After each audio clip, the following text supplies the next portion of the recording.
बाकी the grappler part 11।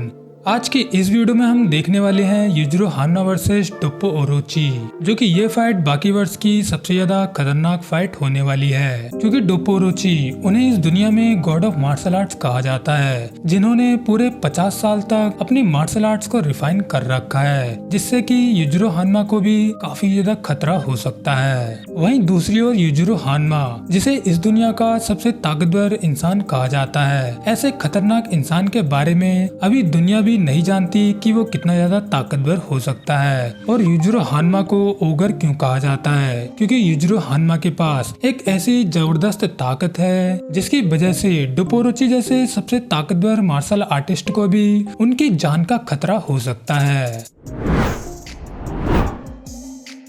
बाकी the grappler का पार्ट 11 शुरू होता है। हम पहुंचते हैं टोप्पो ओरोची के घर पर, जहां टोप्पो ओरोची अपने आंगन के कुएं में से पानी निकाल कर नहा रहे होते हैं। साथ में ही वो अपने आज के दिन होने वाले मैच के बारे में भी कुछ बातें सोच रहे होते हैं, क्योंकि आज के दिन टोप्पो ओरोची का मैच कोई ऐसे वैसे आदमी से नहीं होने वाला। उनका मैच होने जा रहा है युजिरो हान्ना से, जिसे इस दुनिया का सबसे ताकतवर इंसान कहा जाता है। हम देखते हैं टोप्पो ओरोची नहाने के बाद अपना शरीर एक शीशे में देखते हुए कहते हैं, ये आदमी मैं हूँ, 55 साल का टोप्पो ओरोची, जिसकी ताकत, फिजिकल स्ट्रेंथ, रफ्तार, स्टेमिना और सभी टेक्निक अपनी पीक पर आ चुकी हैं। शायद अगले साल मैं अपनी इस ताकत को मेंटेन नहीं कर सकता। हाहा टोप्पो बुढ़ाऊ, तुमने अपनी बॉडी पर बहुत अच्छा काम किया। खैर यहाँ पर टोप्पो ओरोची अपनी मेंटेन ताकत और बॉडी को देखकर काफी ज्यादा खुश हो रहे होते हैं। तभी उनकी वाइफ टोप्पो ओरोची पर तौलिया फेंक कर मारती हैं और वो हंसते हुए कहती हैं, हाहा पतिदेव, इतना मुस्कुरा क्यों रहे हो? क्या तुम्हें कोई और नई औरत मिल चुकी है? जिस बात को सुनते ही टोप्पो ओरोची कहते हैं, नहीं नहीं, ऐसा बिल्कुल भी नहीं है। जिस पर टोप्पो ओरोची की वाइफ कहती है, हाँ मैं जानती हूँ, मैं तो मजाक कर रही थी। वैसे पिछली बार जब तुमने अपना डोजो बनाया था तब तुम इसी तरह से ठंडे पानी से नहाया करते थे, और जब तुम्हारा कोई मैच होता था तब तुम इसी तरह से अपने शरीर को देखा करते थे। खैर यहाँ पर हम देखते हैं टोप्पो ओरोची की वाइफ आज के मैच को लेकर काफी ज्यादा उदास सी होती हैं। इसीलिए टोप्पो ओरोची कहते हैं, तुम्हें क्या लगता है, क्या मैं आज का मैच हार जाऊंगा? जिस पर हौसला बढ़ाते हुए टोप्पो ओरोची की वाइफ कहती है, हाँ हो ही नहीं सकता, क्योंकि टोप्पो ओरोची दी मैन ईटर, उनके पास हारने का कोई ऑप्शन ही नहीं है। टोप्पो ओरोची के अंडरग्राउंड अरीना की ओर जाने का वक्त हो चुका होता है। इस वक्त टोप्पो ओरोची की वाइफ उनकी नजर भी उतारती हैं, जिससे टोप्पो ओरोची का आज का मैच बिल्कुल भी बेकार ना जाए। सो इसके बाद टोप्पो ओरोची कार में बैठकर अंडरग्राउंड अरीना की ओर जा ही रहे होते हैं। उसी वक्त टोप्पो ओरोची की वाइफ टोप्पो को कसकर पकड़ते हुए कहती हैं, पतिदेव टोप्पो, आप मेरे सुपरमैन हो, तो इसीलिए हार कर बिल्कुल भी मत आना। इसके बाद टोप्पो ओरोची कार में बैठकर अंडरग्राउंड अरीना की ओर चले जाते हैं। वहीं दूसरी ओर हम देखते हैं युजिरो हान्ना को, जो कि अंडरग्राउंड अरीना के एक ड्रेसिंग रूम में बड़ी ही शांति से पैर और हाथ फैलाकर सो रहा होता है। युजिरो को इतनी शांति से सोते हुए देख कैप्टन स्ट्रैडम कहता है, युजिरो हान्ना, इस आदमी को ओगर क्यों कहते हैं? मैंने युजिरो के साथ दुनिया भर में काफी सारी जंगों को लड़ा है। आइलैंड साइप्रस, कंबोडिया, अफगानिस्तान जैसे बैटलफील्ड में इस आदमी ने फाइट्स कर रखी हैं, जहां इस आदमी ने अपने शरीर के अलावा किसी भी तरह के हथियार को यूज नहीं किया था, क्योंकि इस आदमी का शरीर ही लड़ते लड़ते सबसे खतरनाक हथियार बन चुका है। इसी वजह से बैटलफील्ड में लोग युजिरो हान्ना नाम के इस आदमी को सिर्फ ओगर के नाम से जानते हैं। और आज के होने वाले मैच के दौरान टोप्पो ओरोची और उनके सभी दर्शक भी जान जाएंगे कि इस आदमी को ओगर क्यों कहते हैं। फिर यहाँ पर कैप्टन स्ट्रैडम जब युजिरो को सोते हुए देख रहा होता है, तब उसे दिखाई देता है कि युजिरो हान्ना तो बिल्कुल एक शेर की तरह शांति से सो रहा है, जिसका मतलब ये है युजिरो हान्ना एक शेर की तरह ही इस दुनिया का राजा है। इसके बाद हम देखते हैं कि बाकी हान्ना भी अंडरग्राउंड अरीना की ओर कार से आ रहा होता है, क्योंकि आज अंडरग्राउंड अरीना में बाकी हान्ना का फाइटिंग मैच कुरेहा शिनोगी से भी होने वाला है। हम देखते हैं कार के अंदर ड्राइवर बाकी से कहता है, चैंपियन बाकी हान्ना सर, कहीं आप परेशान तो नहीं हो, क्योंकि आज आपके फादर का भी एक फाइटिंग मैच होने वाला है, इसीलिए मैं चाहता हूँ कि आप सिर्फ अपने मैच पर फोकस करें। वैसे बाकी सर, माफ करना अगर मैंने आपके पर्सनल मैटर में कुछ ज्यादा ही बोल दिया हो। जिस पर बाकी कहता है, ड्राइवर मिस्टर मात्सु, तुमने सही कहा, मुझे अपनी फाइट पर ध्यान देना चाहिए, इसीलिए तुम्हें माफी मांगने की कोई भी जरूरत नहीं है। इसके बाद हम देखते हैं कि डोपोरोची अच्छे से तैयार होकर ड्रेसिंग रूम से अंडरग्राउंड अरीना की ओर जाने लगते हैं, जहां डोपोरोची अपने मैच को लेकर काफी ज्यादा फोकस्ड और एक्साइटेड होते हैं। वहीं दूसरी ओर हम देखते हैं अंडरग्राउंड अरीना में डोपो वर्सेस युजुरो की फाइट को लेकर इस फाइट को देखने के लिए काफी सारे दर्शक आए होते हैं, जो लगातार एक्साइटमेंट में युजुरो और डोपोरोची का नाम चिल्ला रहे होते हैं। जिस बीच एंकर चिल्लाते हुए कहता है, सो आज हमारे अंडरग्राउंड अरीना में होने वाला है डबल फाइटिंग मैच इवेंट। काफी ज्यादा इंतजार करने के लिए आप सभी का दिल से शुक्रिया,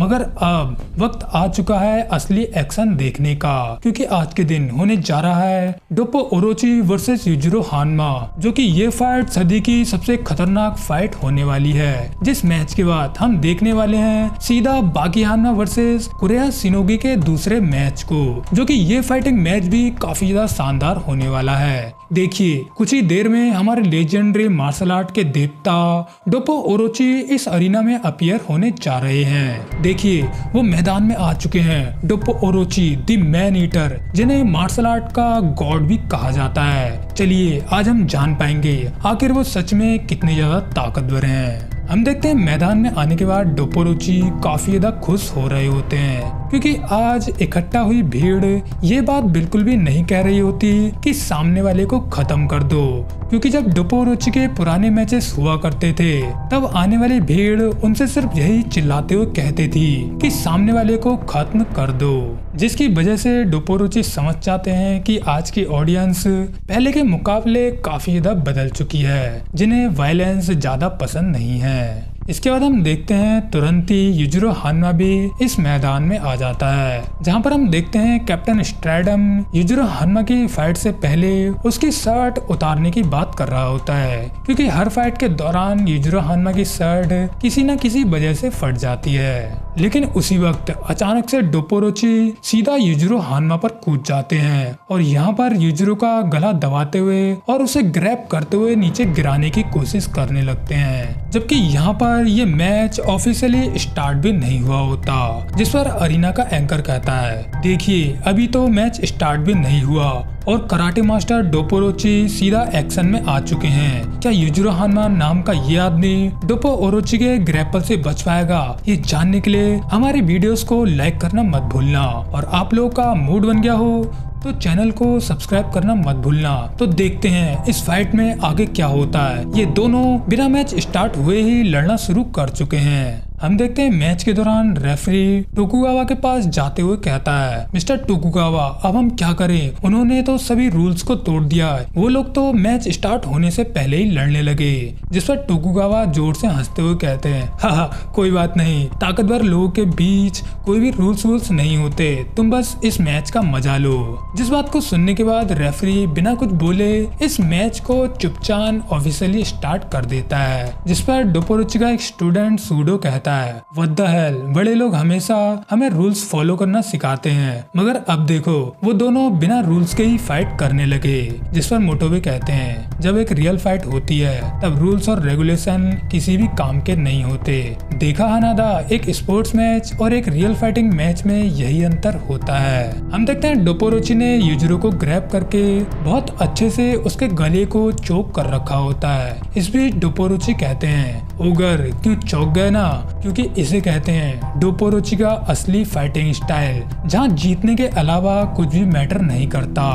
वैसे ओगर, तुम्हारे पैर की मसल्स काफी ज्यादा मजबूत हैं, इसी वजह से तुम अभी तक अपने पैरों पर खड़े हो। खैर डोपो की ये बात सुनते ही युजुरो करता ये है, वो दर्शकों की ओर तेजी से भागने लगता है और युजुरो हानमा यहाँ पर अरीना की बाउंड्री पर पैर रखते हुए एक बैक फ्लिप मार देता है, जहाँ हवा में से गिरते हुए युजुरो हानमा डोपो ओरोची के फेस पर अपनी कोहनी से एक अटैक भी सेट कर देता है। मगर होता ये है, डोपो ओरोची तुरंत ही युजुरो को छोड़कर हट जाते हैं और युजुरो की इस कोहनी से जमीन में एक गड्ढा भी हो जाता है। यहाँ युजुरो हान्मा अपने पैरों पर आते ही डोपोरुची को देखता है कि वो कहाँ पर हैं। उतने में ही होता ये है, डोपोरुची अचानक से अपनी एक जबरदस्त किक्स और पंचेस से युजुरो हान्मा पर हमला कर देते हैं, मगर इन सभी पंचेस और किक्स को युजुरो हान्मा अपने हाथों से ब्लॉक कर देता है। लेकिन होता ये है, इन अटैक्स के इम्पैक्ट से युजुरो हान्मा घिसड़ता हुआ दूर आ जाता है, जिससे युजुरो भी काफी हैरान होता है। डोपोरुची यहीं पर नहीं रुकते, वो फिर अचानक से अपनी एक ड्रॉप किक से युजुरो के ऊपर अटैक कर देते हैं। यहाँ पर डोपोरुची की इस किक का इम्पैक्ट काफी ज्यादा हो सकता था, लेकिन युजुरो अपने दोनों हाथों से डोपोरुची की इस ड्रॉप किक को पकड़ लेता है और उन्हें पकड़ते हुए उठाकर ऑडियंस की ओर फेंक देता है। मगर होता ये है, डोपोरुची भी हवा में घूमते हुए अरीना की बाउंड्री पर लैंड हो जाते हैं और वहां से उछलते हुए वो एक खतरनाक किक से युजुरो हान्मा पर सीधा अटैक कर देते हैं। मगर युजुरो फिर अपने दोनों हाथों से इस किक को ब्लॉक कर देता है, जिसे देखकर सारी की सारी ऑडियंस कहती है ये फाइटिंग मैच तो काफी ज्यादा खतरनाक होता जा रहा है। जिसके बाद हम देखते हैं डोपोरुची अपने पैरों पर लैंड होने के बाद दोनों हाथों को आगे करके एक स्टैंस में आ जाते हैं। इसके बाद हम देखते हैं जो युजुरो हान्मा डोपो के अटैक्स को ब्लॉक करने वाले स्टैंस में था, वो कॉन्फिडेंटली डोपोरुची की ओर सीधा चलते हुए आने लगता है। यहाँ पर युजुरो हान्मा को इतना कॉन्फिडेंटली आगे बढ़ते हुए देख सूडो और मोटोवे कहते हैं आखिर इस आदमी को हुआ क्या, वो तो बिना किसी डिफेंस के डोपोरुची की ओर जा रहा है। नहीं, युजुरो हान्मा तो बिल्कुल वैसे ही आगे बढ़ रहा है। डोपोरुची वहाँ से हट जाओ, युजुरो से बचने की कोशिश करो। यहाँ पर मोटोवे इजाओ समझ चुके होते हैं कि युजुरो हान्मा अब कुछ खतरनाक करने वाला है, जैसे कि उसने खुद मोटोवे के साथ किया था।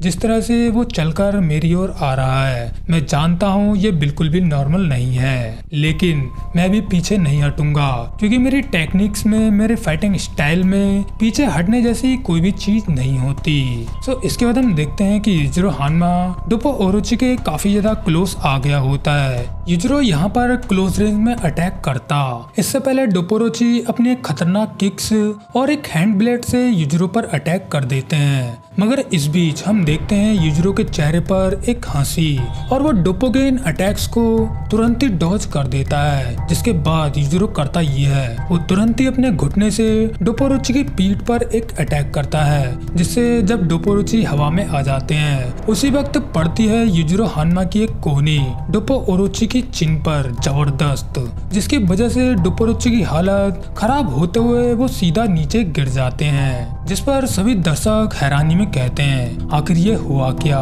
वहीं दूसरी ओर हम देखते हैं बागी हान्मा को ड्रेसिंग रूम में, जहां टोकुगावा का बटलर बताता है कि अरीना में कोई ना कोई फाइटर नॉकआउट हो चुका है। हम देखते हैं फाइट के बीच डोपोरुची नीचे पड़े हुए होते हैं, जिसे देखते हुए हैरान होकर हनादा कहता है आखिर युजुरो ने वहां पर क्या वो मार्शल आर्ट्स की उन डोंडे टेक्निक थी जिस पर मोटोवे बताते हैं। हाँ, तुमने सही कहा, वो मार्शल आर्ट की उंडोंडे टेक्निक थी, एक ऐसी सीक्रेट टेक्निक जिसे रिक्यू फैमिली के द्वारा पास किया गया था। इस टेक्निक को पहचानने का सिर्फ एक ही तरीका होता है कि आप देखते रहिए कहीं आपका दुश्मन अपने शरीर को वर्टिकल रखते हुए आपकी ओर बढ़ तो नहीं रहा, बिना साइड्स में शरीर को झुकाए हुए। इस टेक्निक के यूज के दौरान होता ये है, आपके अपोनेंट को कोई भी ओपनिंग दिखाई नहीं देती, इसी वजह से आपका दुश्मन बिना सोचे समझे आप पर अटैक कर देता है और वहीं पर आपका दुश्मन इस चाल में फंस जाता है। मैंने सुना था कि युजुरो ने इस दुनिया की सभी मार्शल आर्ट को मास्टर कर रखा है, फिर भी मैंने इमेजिन नहीं किया था कि उसने इस तरह की सीक्रेट टेक्निक को भी मास्टर किया होगा। जिस पर डोपोरुची का स्टूडेंट कहता है ऐसा हो ही नहीं सकता, डोपो मास्टर इस दुनिया के सबसे ताकतवर मार्शल आर्टिस्ट हैं जिन्हें सारी मार्शल आर्ट्स के बारे में पता होता है। खैर फाइट में हम देखते हैं डोपोरुची अपने पैरों पर खड़े हो जाते हैं और वो हंसते हुए युजुरो से कहते हैं तुम्हारी मार्शल आर्ट देखकर तो मजा आ गया, मैं काफी समय से इस रॉयल फैमिली की सीक्रेट टेक्निक को एक्सपीरियंस करना चाहता था और तुमने मेरी इस ख्वाहिश को पूरा कर दिया। जिस पर युजुरो हान्मा भी हंसते हुए कहता है डोपोरुची तुम तो काफी ज्यादा मजबूत निकले, हाँ इस तरह की टेक्निक्स तो मैं तुम्हें दिन भर दिखा सकता हूँ। जिस पर डोपोरुची भी मुस्कुराते हुए कहते हैं नहीं, तुमने एक बार दिखा दिया, बस काम हो गया। और ऐसा कहने के बाद हम देखते हैं कि डोप्पो ओरोची भी कुछ यूजुरो की तरह ही एक सिमिलर से स्टैंस में आ जाते हैं, जहां दोनों फाइटर्स के शरीर वर्टिकल स्टैंस में होते हैं, जिसका मतलब ये है कि डोप्पो ओरोची एक बार देखकर इस रॉयल फैमिली की सीक्रेट टेक्निक को समझ चुके हैं, जिसकी वजह से अब वो इस टेक्निक का काउंटर भी कर सकते हैं। हम देखते हैं युजिरो हानमा फिर सीधा कॉन्फिडेंटली डोप्पो ओरोची की ओर बढ़ रहा होता है, मगर अरीना में बैठे हुए मोटोवे कहते हैं, डोप्पो ओरोची, तुम जो भी करने की सोच रहे हो बिल्कुल भी मत करना, उससे बचने की कोशिश करो। मगर युजिरो हानमा करता ये है, वो खुद ही चलकर डोप्पो ओरोची की फाइटिंग रेंज में घुस जाता है। फाइट में हम देखते हैं डोप्पो ओरोची के हाथ युजिरो के बिल्कुल क्लोज होते हैं, वही युजिरो भी काफी ज्यादा क्लोज होता है, लेकिन यहाँ पर कुछ ऐसा होता है जिसकी वजह से युजिरो हानमा कुछ सेकंड्स के लिए यहीं पर रुक जाता है। शायद युजिरो हानमा यहाँ पर समझ ही नहीं पाता कि डोप्पो ओरोची करना क्या चाहते हैं या फिर वो किस तरह की टेक्निक को यूज कर रहे हैं, लेकिन यहाँ पर युजिरो हानमा को जैसे ही कुछ समझ में आता है वैसे ही वो डोप्पो ओरोची पर अपने हाथ से अटैक कर देता है, लेकिन युजिरो का हाथ डोप्पो के लगने से पहले उसकी छाती पर पड़ता है डोप्पो ओरोची का एक जबरदस्त पंच, जिसके इम्पैक्ट की वजह से युजिरो हानमा की चीखें और सारी नसें बाहर निकल जाती हैं, जिसके तुरंत बाद डोप्पो ओरोची अपने राइट हैंड के लोडेड पंच से फिर से युजिरो हानमा की छाती पर हिट कर देते हैं। और यहाँ पर इस पैनल को देखकर लगता है कि इस पंच का इम्पैक्ट युजिरो की छाती के आर पार हो चुका है। यहाँ से सीन शिफ्ट होता है, हम देखते हैं ड्रेसिंग रूम में बाकी हानमा को, जो कि अपने फाइटिंग मैच के लिए वार्म अप कर रहा होता है, मगर वो यहाँ पर डोप्पो ओरोची और युजिरो हानमा की फाइट के बारे में सुनकर काफी ज्यादा डिस्ट्रैक्टेड सा होता है। इसीलिए बगल में खड़ा हुआ बटलर बाकी से कहता है, मिस्टर बाकी हानमा सर, आप बहुत ज्यादा बेकार हो। मास्टर बाकी, आपको तो इस अरीना में फाइट करने का अधिकार भी नहीं होना चाहिए। जिस बात को सुनकर बाकी काफी ज्यादा हैरान होते हुए कहता है, क्या कहा? मैं यहाँ फाइट करने के लायक नहीं हूँ? जिस पर बटलर बताता है, 1955 के बाद जब से प्रो रेसलर रिकी गुजान इस अरीना का चैंपियन बना था, तब से ही मैंने काफी सारे टॉप फाइटर्स के लिए काम कर रखा है, लेकिन उन सभी में से मास्टर बाकी हानमा आपके अंदर फोकस की काफी ज्यादा कमी है, और इसी की वजह से मुझे लगता है अब मैं आपके लिए काम भी नहीं कर सकता। खैर यहाँ पर ये कहते हुए बाकी हानमा का बटलर यहाँ से जाने लगता है, मगर बाकी बटलर को रोकते हुए कहता है, मगर सर हुआ क्या, आप मुझे समझाओ तो सही। खैर इसके बाद होता ये है, जब यहाँ पर बाकी हानमा बटलर को रोक रहा होता है, तब अचानक से बटलर मुड़ते हुए बाकी हानमा के फेस पर एक चांटा मारते हुए कहता है, मास्टर बाकी हानमा, आप मेरे जैसे बूढ़े आदमी के एक थप्पड़ को भी नहीं रोक पाए। जिसके बाद हम देखते हैं कि बटलर यहाँ पर बाकी हानमा से माफी मांगते हुए कहता है, माफ करना मास्टर, अगर इस तरह का सरप्राइज अटैक अगर कुरेहा शिनोगी ने तुम पर किया होता तब तुम तो अपनी जान से हाथ धो बैठे होते।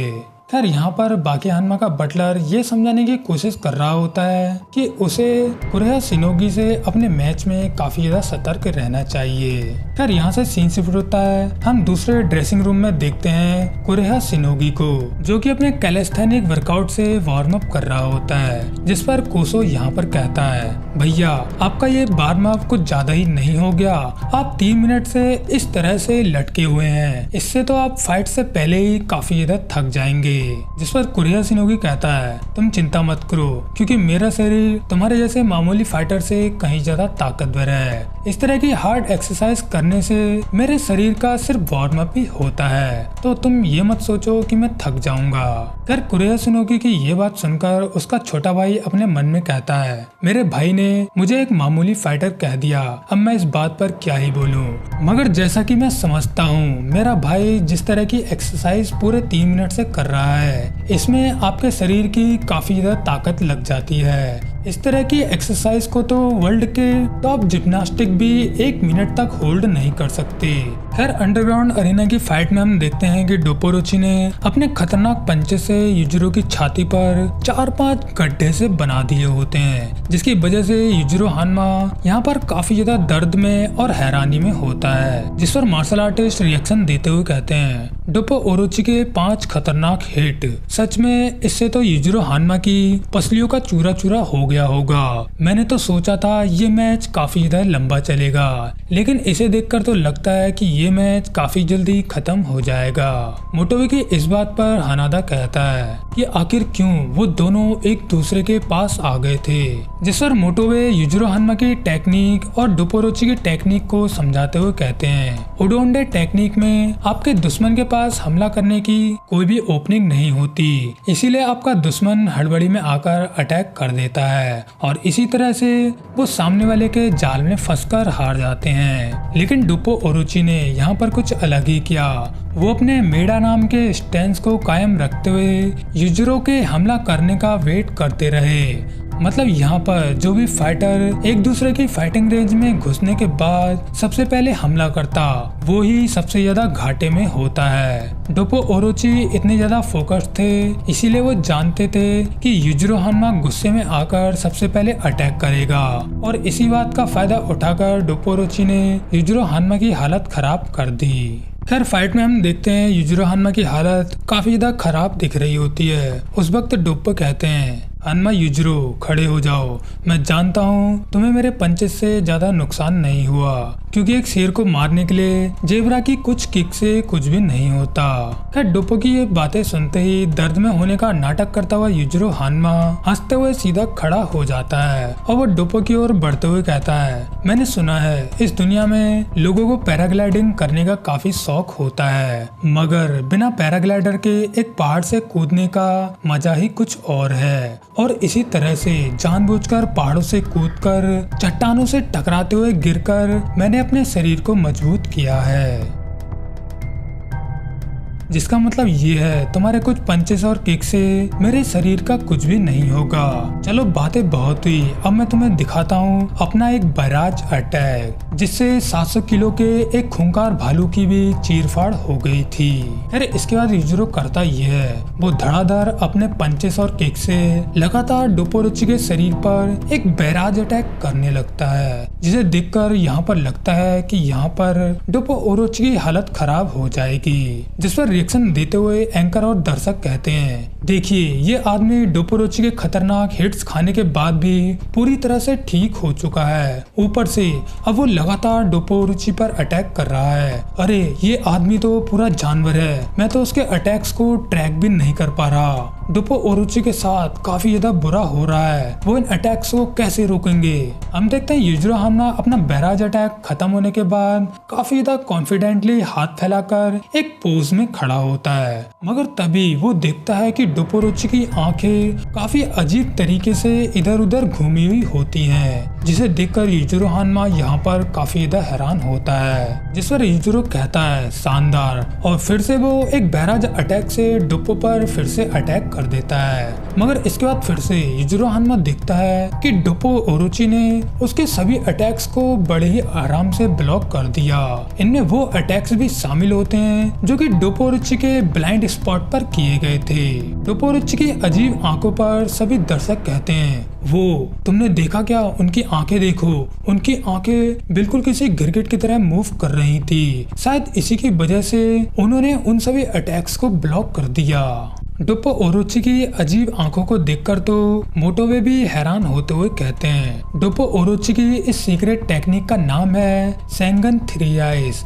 इस टेक्निक को तो एक मॉन्क ने क्रिएट किया था, जिन्होंने इंडियन बेसिक कैनपो मार्शल आर्ट्स को सीखा था, इंडियन कैनपो, जिन्हें कराटे की बेसिक स्किल्स भी कहते हैं। उस मॉन्क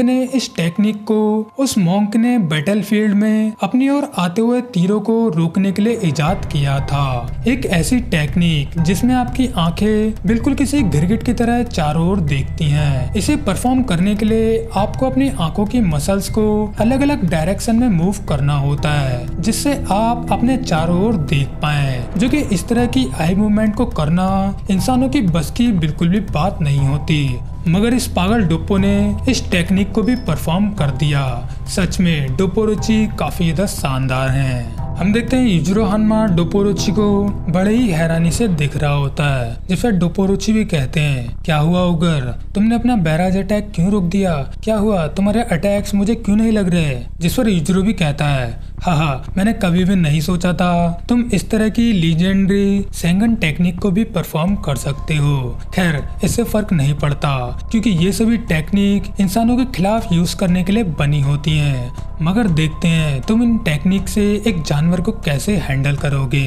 खैर, इसके बाद फिर युजिरो हान्मा अपने बैराज अटैक से डोपोओरोची पर लगातार अटैक कर देता है, जिन सभी अटैक्स को डोपोओरोची फिर से बड़े ही आराम से ब्लॉक कर देते हैं। साथ में इस बार हम देखते हैं कि डोपोओरोची ने युजिरो हान्मा के शरीर पर कुछ छोटे छोटे कट्स भी मार दिए होते हैं, जिस पर सभी दर्शक काफी ज्यादा हैरान होते हैं कि डोपोओरोची ने युजिरो का खून निकाल दिया।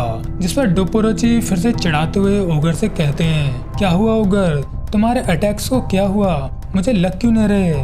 हाँ, तुम्हें इंसानों की चालों को कम नहीं समझना चाहिए। देखो, कराटे एक ऐसी कला है जिसे इंसानों ने लड़ाई कर करके प्रैक्टिस कर करके हजारों सालों से रिफाइन किया है, जिन्हें तुम्हारे लिए कम समझना अच्छी बात नहीं है। इसीलिए अब तुम्हारी क्लास लेने का वक्त आ चुका है। खैर, अंडरग्राउंड अरीना के मैदान से सीन शिफ्ट होता है बाकी हान्मा के ड्रेसिंग रूम में, जहां उसका बटलर खुद के मुंह पर पंचेस मारते हुए बाकी हान्मा से माफी मांग रहा होता है, क्योंकि यहाँ बटलर समझ चुका होता है कि बाकी हान्मा के वार्म अप करने से ज्यादा युजिरो वर्सेस डोपोओरोची का मैच देखना बाकी हान्मा के लिए ज्यादा इम्पोर्टेंट रहेगा। इसीलिए वो बाकी हान्मा को अरीना की ओर जाने की परमिशन दे देते हैं। जिसके बाद हम देखते हैं कि बाकी हान्मा भागते हुए सीधा दर्शकों के बीच से होता हुआ अरीना की बाउंड्री के पास पहुंच जाता है, जहां बाकी हान्मा दिखता है कि डोपोओरोची ने युजिरो हान्मा की यानी कि उसके फादर की हालत खराब कर रखी है।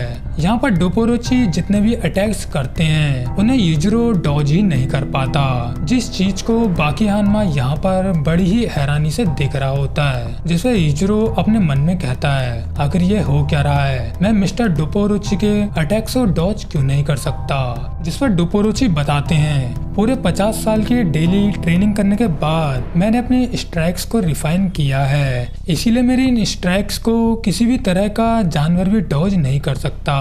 और यहाँ पर ये कहते हुए डोपोओरोची युजिरो के फेस पर एक जबरदस्त पंच जड़ देते हैं, जिसके इम्पैक्ट से युजिरो हान्मा का मुंह पीछे की ओर घूम जाता है और उसकी नजर पड़ती है अपने बेटे बाकी हान्मा की, जो कि अपने बाप को यहाँ पर बुरी तरह से पिटते हुए हैरानी से देख रहा होता है। यहाँ बाकी हान्मा को देखते ही युजिरो को काफी ज्यादा गुस्सा आने लगता है और यहाँ पर हम देखते हैं कि अचानक से युजिरो हान्मा की टी शर्ट पीछे से फटने लगती है, जिसे देखकर सभी के दर्शक काफी ज्यादा हैरान होने लगते हैं, क्योंकि युजिरो हान्मा की बैक पर कुछ ऐसा अपीयर हो रहा था जिन्हें इन दर्शकों ने कभी भी नहीं देखा था। फिर यहाँ से सीन शिफ्ट होता है और हम देखते हैं एक जूडो ओलंपिक के चैंपियन को, जिसने बहुत पहले ओलंपिक्स में अपने अपोनेंट को लगातार हरा दिया था। ये जूडो चैंपियन अपने इंटरव्यू के दौरान युजिरो हान्मा के बारे में बातें करते हुए कहता है, मैंने ओलंपिक में गोल्ड मेडल हासिल कर लिया था, मेरे अंदर का पैशन खत्म हो गया था, इसीलिए मैंने फाइट करना छोड़ दिया।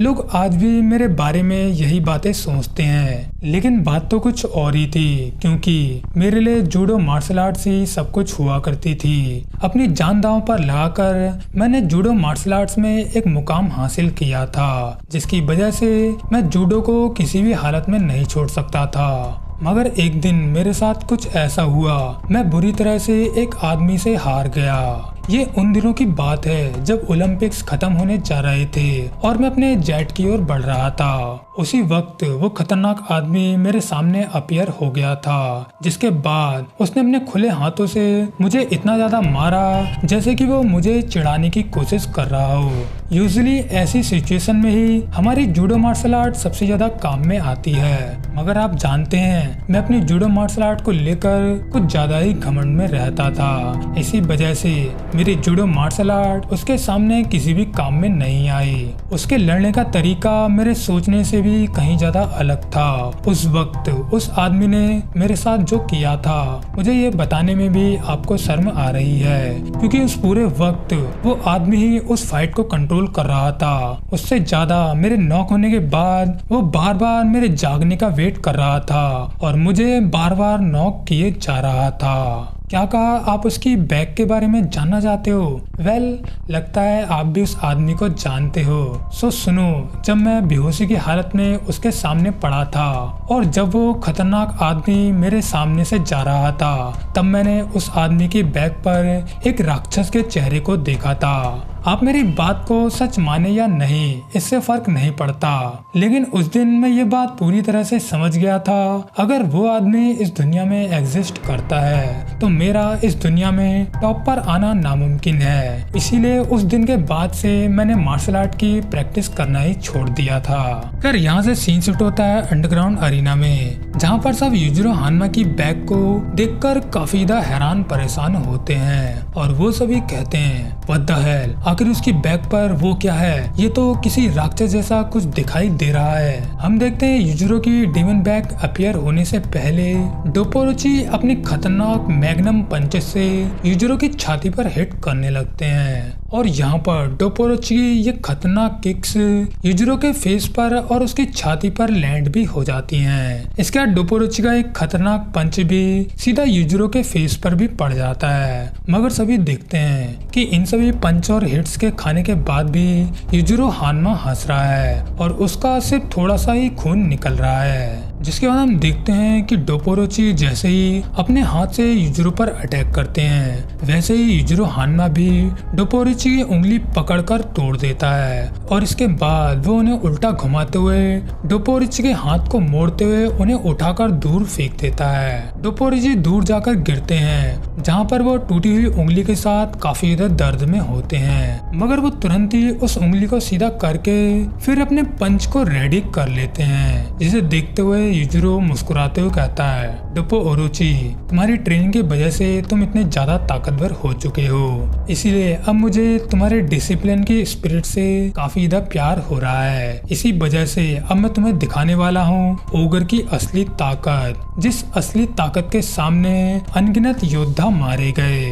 मेरे बेटे बाकी, तुम भी ध्यान से देखना एक हानमा की असली ताकत क्या होती है। हम देखते हैं युजिरो हानमा ये कहते हुए सबसे पहले अपनी बैक की मसल्स को फ्लेक्स करने लगता है। जिसके बाद होता ये है, युजिरो जैसे ही अपने हाथ को ऊपर उठाता है, वैसे ही उसकी बैक पर एक राक्षस सा दिखाई देने लगता है, जो कि उसकी बैक पर ये राक्षस उसकी एक्स्ट्रा ऑर्डिनरी मसल से मिलकर बना होता है। युजिरो हानमा की बैक को देखकर सभी दर्शक हैरान होते हुए कहते हैं, व्हाट द हेल, तो ये है ओगर की ट्रू फॉर्म, उसकी असाधारण बैक मसल से बना हुआ एक राक्षस का चेहरा, जिससे खतरनाक आउटपुट वाले हमले किए जा सकते हैं। देखो, एक फाइट में ऐसी चीजें देखकर दर्शक यूजुअली जोर जोर से चिल्लाने लगते हैं, मगर अभी तो सभी दर्शकों में एक शांति का माहौल सा बन चुका है। एक मसल से बना हुआ चेहरा, हान्ना फैमिली की एक ऐसी ताकत जिसके बारे में तो खुद बाकी हान्ना भी नहीं जानता। खैर कैप्टन स्ट्रैडम भी बाकी से कहते हैं, बाकी मुझे पता है तुम उसकी डीमन बैग देखकर काफी ज्यादा हैरान हो, मगर बात ही कुछ ऐसी है, युजिरो ने काफी सारे बैटलफील्ड में बिना किसी हथियार के फाइट्स की है, जिन बैटलफील्ड्स में वो खुद को बचाने के लिए हमेशा अपने शरीर का ही यूज किया करता था।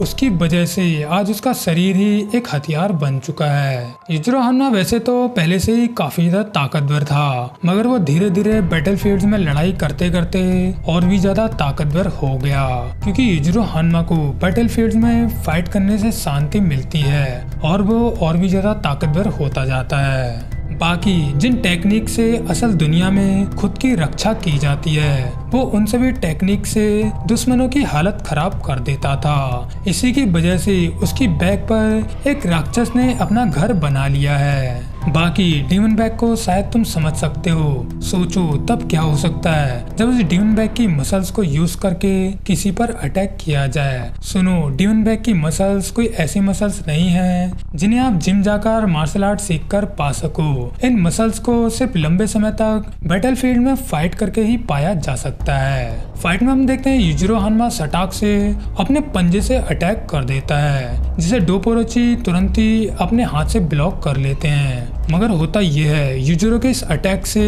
डोपे के हाथ का मांस ही कटकर बाहर आ जाता है, जिसके बाद यूजिरो हानमा के हाथ से कई सारे अटैक डोपोरोची के पूरे शरीर पर पड़ते हैं और उन सभी अटैक से डोपोरोची के शरीर में काफी सारे कट्स लग जाते हैं, जिसकी वजह से यहाँ पर डोपोरोची की काफी ज्यादा हालत खराब होने लगती है। जिस पर कैप्टन स्टैडम फिर से बाकी से कहते हैं, भले ही कराटे मार्शल आर्ट की हिस्ट्री कितनी ही ज्यादा शानदार क्यों ना हो, मगर कराटे जो असल में इंसानों के खिलाफ यूज किए जाते हैं, उनसे यूजिरो हानमा जैसे जानवर को हराना आसान नहीं होगा। देखो, यूजिरो पूरी तरह से सीरियस हो चुका है, मतलब अब उसके अंदर की इंसानियत भी खत्म हो चुकी है। हम देखते हैं डोपोरोची को अभी भी अपने कराटे पर पूरा भरोसा होता है, इसीलिए वो अभी भी अपने स्टैंस को कायम रखते हैं। मगर डोपोरोची का एक स्टूडेंट समझ चुका होता है कि अगर डोपोरोची ऐसे ही लड़ते रहे तो वो इस लड़ाई में मारे जा सकते हैं। इसीलिए हम देखते हैं डोपोरोची का स्टूडेंट सूडो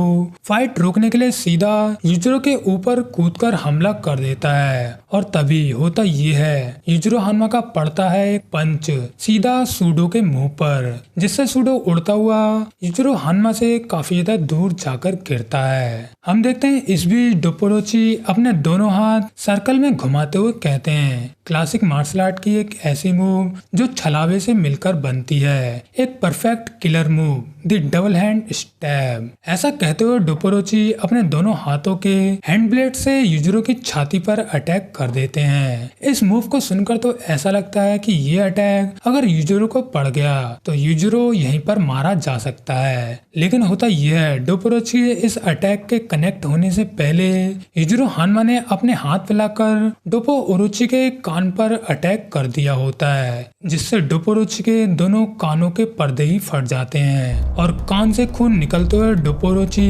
बेहोश होकर नीचे गिरने लगते हैं, जिसे देखकर अरीना में खड़े हुए सभी दर्शक मायूसी के साथ हैरानी में खड़े हो जाते हैं।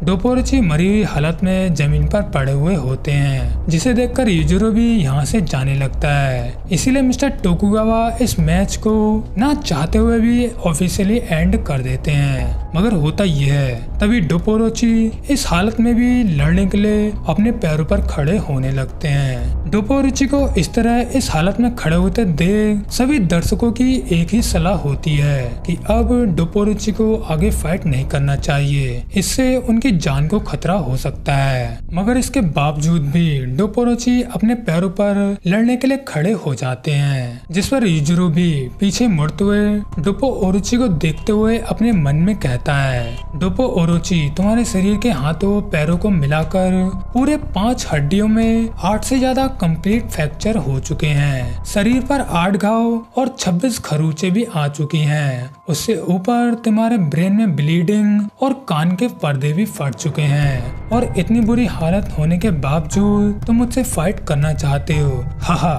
डोपोरोची, मुझसे फाइट करने के लिए तुम्हारा धन्यवाद। खैर, ऐसा कहने के बाद यूजिरो करता ये है, वो अपने हाथ का एक अंगूठा डोपोरोची की एक आंख में घुसा देता है, जिसकी वजह से डोपोरोची की आई बॉल बाहर निकलकर नीचे गिर जाती है, जो कि यूजिरो हानमा की इस तरह की ब्रुटैलिटी को देखकर तो अरीना में खड़े हुए कुछ दर्शक तो काफी ज्यादा हैरान होकर बेहोश हो जाते हैं, और बाकी के दर्शक तो मौन होकर इस मैच को बड़े ही मुश्किल से देख रहे होते हैं। इसके बाद हम देखते हैं कि यूजिरो हानमा अपना हाथ ऊपर उठाकर अपनी बैक मसल्स को फ्लेक्स करने लगता है, जिस नजारे को देखते हुए अरीना का एंकर मायूस होते हुए कहता है, दर्शकों, आज की लड़ाई काफी ज्यादा खतरनाक हो चुकी है, आगे क्या होने वाला है हम बिल्कुल भी नहीं जानते, मगर हम देख सकते हैं अभी भी डोपोरोची ने गॉड ऑफ मार्शल आर्ट्स होने का टाइटल को नहीं गवाया, और ना ही सामने वाला रुकने के मूड में है। देखिए, इस अरीना में एक राक्षस आ चुका है, ध्यान से देखिए इस जानवर इंसान की बैग पर, जिसे कुछ डीमन बैग भी कहते हैं, जो कि अब ये डीमन बैग रोती हुई दिखाई दे रही है। हम देखते हैं इस पोज में यूजिरो हानमा अपनी भारी आवाज में कहता है, मैंने सोचा नहीं था किसी दिन मैं इस टेक्निक को किसी पर यूज कर पाऊंगा, और ऐसा कहते हुए युजिरो हान्मा अपने हाथ के साथ अपनी ऊपरी बॉडी को पीछे घुमाता है। जिस बीच हम देखते हैं युजिरो हान्मा एक पल के लिए यहाँ से गायब होकर सीधा डोपोरोची के पास पहुँच जाता है और डोपोरोची के क्लोज पहुँचते ही युजिरो हान्मा एक जबरदस्त लोडेड पंच से डोपोरोची के सीने पर हिट कर देता है। युजिरो के इस पंच का इम्पैक्ट सीधा डोपोरोची के हार्ट पर पड़ा होता है, जिसकी वजह से डोपोरोची का दिल वहीं पर धड़कना बंद कर देता है और वो वहीं पर खड़े खड़े मर जाते हैं, जिसे देखकर मायूस हैरान परेशान दर्शक कहते हैं व्हाट द हेल, नहीं ऐसा नहीं हो सकता, आखिर वो किस तरह का पंच था, आखिर डोपोरोची हिल क्यों नहीं, आखिर उन्हें हुआ क्या। अरीना में खड़ा हुआ कैप्टन स्ट्रैडम भी बाकी से कहता है बाकी देखा, इसे कहते हैं युजिरो हान्मा की असली ताकत। युजिरो की डिमन बैग की ताकत से बने हुए एक पंच से ही डोपोरोची का खेल खत्म हो गया। युजिरो की असली टेक्निक्स में रफ्तार, टाइमिंग, तबाही के अलावा कुछ भी नहीं होता। इसे इंसानी ज्ञान से समझना आसान नहीं होता। सिर्फ तुम्हारे जैसा हान्मा ही इन बातों को अच्छे से समझ सकता है। मेरा मतलब ये है, युजिरो हान्मा के हमलों से बचने का कोई भी तरीका नहीं होता। हम देखते हैं डोपोरोची अरीना के बीच में बिना किसी मूवमेंट के अपने जगह पर खड़े होते हैं, जैसे कि वो जिंदा लाश हों। इसलिए युजिरो भी अरीना से बाहर जाने लगता है, मगर रेफरी युजिरो को रोकते हुए कहता है हान्मा सर, आप कहाँ जा रहे हो, वो तो अभी भी अपने पैरों पर लड़ने के लिए खड़े हैं। जिस पर युजिरो बिना मुस्कान के साथ कहता है वो मर चुके हैं और अब मैं जा रहा हूँ। ये बात कहकर युजिरो हान्मा यहाँ से चला जाता है, मगर डोपोरोची के मरे हुए होने की बात सुनकर सभी दर्शक और सभी मार्शल आर्टिस्ट काफी ज्यादा हैरान और दुखी हो जाते हैं कि आखिर ये हुआ क्या। हम देखते हैं टोकुगावा तो ऊपर से भागते हुए डोपोरोची के पास आने लगते हैं, जहां टोकुगावा ऊपर से नीचे की ओर मुंह के बल गिर भी जाते हैं, मगर टोकुगावा बिना अपनी फिक्र किए भागते हुए सीधे डोपो के पास पहुंचते हैं और उनका पैर पकड़कर रोने लगते हैं। और इसी तरह हम देखते हैं दुखी होते हुए इस मैच को ऑफिशियली एंड कर दिया। इसलिए बाकी हान्मा कुरेहा शिनोगी से अपने मैच में काफी ज्यादा गुस्से में फाइट करने वाला है।